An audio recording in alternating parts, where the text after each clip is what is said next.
మద్యపానం ఆపేయడాని కోసం మొదలు ఈ యొక్క క్రతువుని ఆచరిస్తే వరుసగా ఒక 25 రోజులు తినిపియాలి తల్లి. ప్రతిరోజు ఆగకుండా గరిక పచ్చడి 25 రోజులు తినిపియాలి. ప్రతిరోజు 25 రోజులు ఆ స్వామివారికి అభిషేకం చేసుకువచ్చి తినిపించాలి. అయితే ఈ 25 రోజుల తర్వాత మనకు బయట గోరోజనము అని దొరుకుద్ది పూజా స్టోర్స్లలో. దాంతో కూడా శివుడికి అభిషేకం చేసి నమస్కరించుకోవాలి అంతే. మళ్ళీ దాని పచ్చలో గిచ్చలో కలిపేది ఉండదు.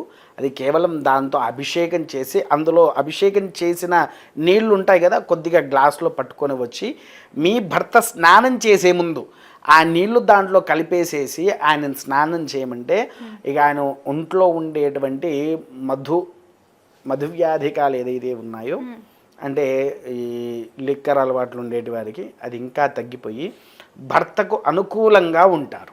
ఓకే అన్నారా? ఈ ప్రయోగాల కన్నా లేకపోతే ఈ మందు కంటే ఇది చాలా శ్రేష్టమైంది కదా తల్లి. మరుగుమందు ఇప్పుడు నా దగ్గరికి చాలా వాస్తవానికి చెప్పాలంటే మేము మరుగుమందులు కూడా ఇస్తున్నాం, ఇవ్వట్లేదని కాదు. దానివల్ల ఏమవుతుంది, హెల్త్ ఇష్యూస్ వస్తాయి. ఎందుకనంటే మీకు మరుగుమందు గురించి కొన్ని విషయాలు చెప్తా తల్లి.